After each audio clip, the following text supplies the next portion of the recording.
नमस्कार दोस्तों। राजनीति के अंदर यदि एक दूसरे का सम्मान नहीं रहेगा तो देश की राजनीति के अंदर बहुत घातक परिणाम आने वाले दिनों में देखने को मिलेंगे। हिंदुस्तान की राजनीति में फिलहाल इस तरीके की स्थितियां पैदा हो गई कि उनको लेकर अब सीनियरिटी और जूनियरिटी का ध्यान नहीं रखा जा रहा। जो कुछ बोला जा रहा है, कैसा बोला जा रहा है, उस भाषा की मर्यादा का भी ध्यान नहीं रखा जा रहा। और इस कदर भाषा की मर्यादा गिर गई कि जो संवैधानिक पद पर निर्वाचित व्यक्ति बैठे हुए हैं उनसे भी तू तड़ाक करके बात की जा रही है। शर्म भी आती है, अफसोस भी आती है।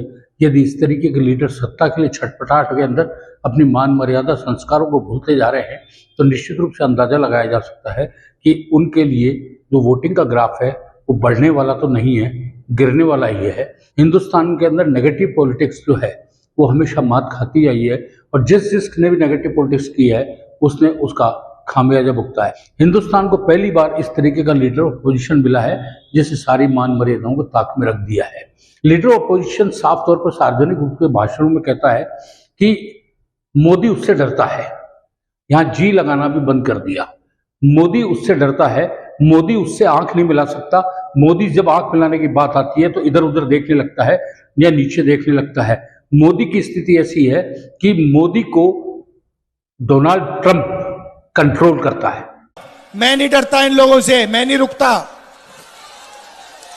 बाकी नेता डरते होंगे, मैं नहीं डरता इससे, नरेंद्र मोदी से। उल्टा ये मुझसे डरता है, रात को ये सो नहीं पाता है क्योंकि जानता है एक ना एक दिन कांग्रेस के बब्बर शेर, कांग्रेस के कार्यकर्ता इसको पकड़ लेंगे और पूरी की पूरी कार्रवाई होगी। और यूएस डील के अंदर मोदी ने जो खुद को देशभक्त कहता है हिंदुस्तान को बेच दिया और उसने खुद को देशभक्त करने वाला व्यक्ति सबसे बड़ा देशद्रोही है। मैं आपको इस स्टेज से कह रहा हूं कि नरेंद्र मोदी ने यूएस डील में हिंदुस्तान को बेचने का काम किया है। ये देशभक्त नहीं है, ये देशद्रोही है। इतना ही वो नहीं रुके, बात यहीं खत्म हो तो चल जाए। उसके बाद उन्होंने कहा कि महिलाओं की बातें करता है मोदी। इसकी सच्चाई तो एप्स्टीन फाइल के अंदर छिपी हुई है। जिस दिन भी सामने आ गई उस दिन मोदी के लिए मुश्किलें खड़ी हो जाएगी। आपने एप्स्टीन फाइल का नाम सुना है? जानते हो क्या है? 35 लाख फाइलें हैं बंद अमेरिका में। उसमें नरेंद्र मोदी की सच्चाई भरी हुई है। क्या है सचमुच में नरेंद्र मोदी? क्या है? महिलाओं की 24 घंटा बात करता रहता है,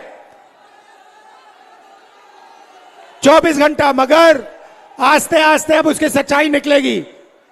आप देखना, बचेगा नहीं। उन्हीं के लोग बात कर रहे हैं, बीजेपी के। एप्स्टीन फाइल्स में नरेंद्र मोदी की सच्चाई, हरदीप पुरी की सच्चाई, अनिल अंबानी की सच्चाई बंद पड़ी है और ट्रंप के हाथ में चाबी है ना? ट्रंप के हाथ में चाबी है। 2 चाबियां हैं ट्रंप के हाथ में, एक एप्स्टीन वाली और दूसरी कौन सी? अदानी वाली। अदानी वाली। 2 बातें करी है। एक तो मोदी देशभक्त नहीं है, यानी मोदी देश का गद्दार है, उनका कहने का आशय है। दूसरा, उन्होंने जो अलांछन लगाया एप्स्टीन फाइल में उनका नाम है और सच्चाई उस एप्स्टीन फाइल में मोदी की छिपी हुई है। देखिए, सवाल क्या खड़ा होता है वो देखने वाली बात है। अब राहुल गांधी को 2 बातों के सबूत जनता के सामने रखने ही पड़ेंगे।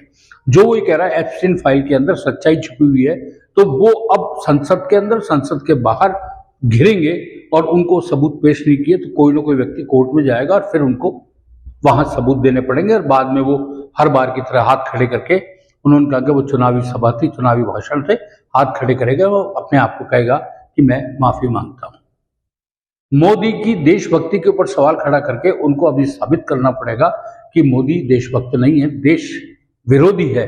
अब उनको कैसे देश विरोधी है वो तमाम तरीके के सबूत उनको आगे रखने पड़ेंगे, नहीं तो इस बार leader of opposition Rahul Gandhi के लिए बड़ा मुश्किल भरा दौर शुरू होगा। हिंदुस्तान के अंदर पहला देश के अंदर इस तरीके का लीडर ऑफ अपोजिशन मिला है जिसको आचरण विचार इन दोनों के अंदर भी जरा सा भी सलीका नजर नहीं आता।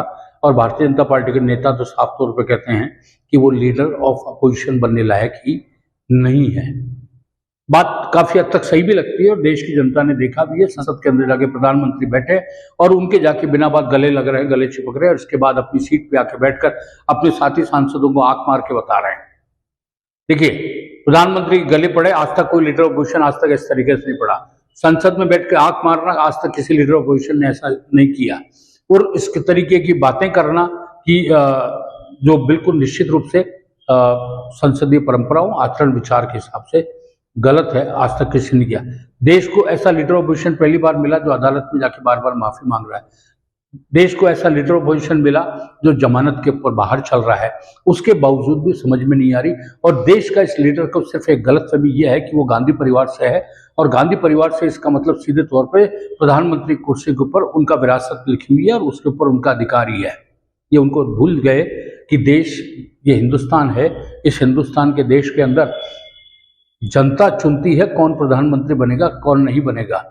लेकिन इनको ये गलतफहमी है, इस गलतफहमी को दुकान के बाहर निकालना चाहिए न। और जिस तरीके से राहुल गांधी लगातार 2.5 दशक की राजनीति के अंदर अपनी पार्टी को समेट के नीचे से नीचे लाके पटक के रख दिया, उसके बाद भी उनके समझ में नहीं आ रहा और वो वही चीज़ें कर रहे हैं जो लगातार 2.5 दशक से करते आ रहे हैं। उसमें कोई जरा सा भी अंतर नजर नहीं आ रहा।